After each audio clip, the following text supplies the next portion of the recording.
Here's your Mid-Michigan Now Sports Report, sponsored by your Mid-Michigan Toyota dealers.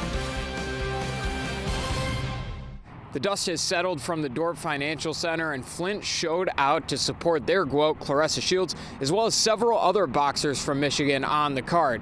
It was an action-packed event from the very start. Price Taylor knocked out Jarrell Nettles in the first bout, followed by Shields' close friend Samantha Worthington picking up a unanimous decision victory.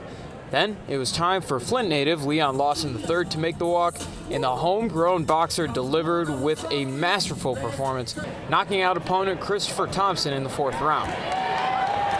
My game plan is just going with my God-given abilities, is being tall, powerful, so, staying long, of course, using my jab and breaking my guy down. To open up the main card, Puerto Rico's Ashley Ann Losada got the unanimous decision nod in her pro debut before Caroline Vare made her return to the arena.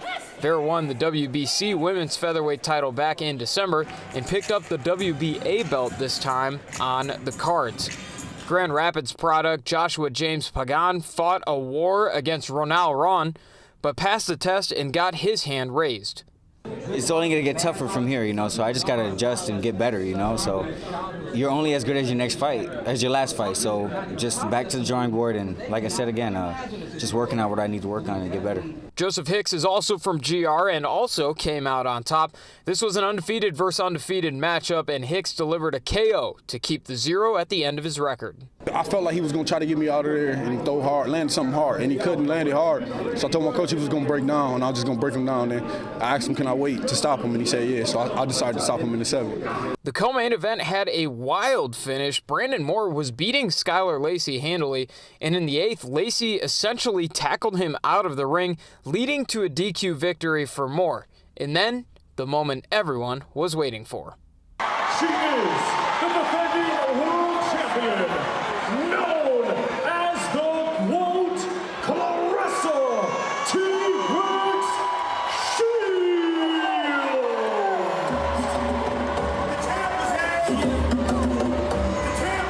I couldn't believe it. Oh my God, I walked out and I looked around, I said, oh my God, this place damn near sold out. I only seen about 20 or 30 empty seats. I looked around the whole thing, I was like, wow, Flint, y'all really love me for real. I was so excited. And then just to walk out and I was like, this is too much. It was really too much. But I had to calm myself down, focus on the fight, focus on Danielle.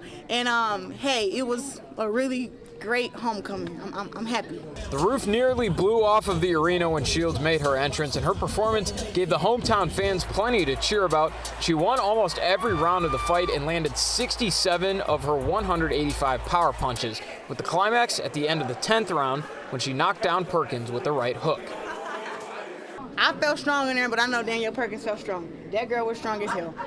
She was strong. She was definitely a problem.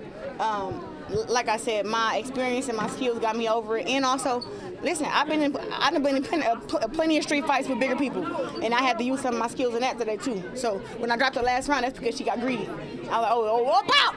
And give her that good little right hand, and then I put her down. I let her know, like, yeah, you talk all that stuff like I ain't got no power. I'm the only one that got power in here. You just big and strong. Even more impressive, Shields said she tore her labrum the week before her fight, but battled through it for her hometown fans. The next step for her will likely be surgery, but she says she still wants to fight 2 more times this year. From the Dorp Financial Center, I'm Alex Eisman, Mid-Michigan Now Sports.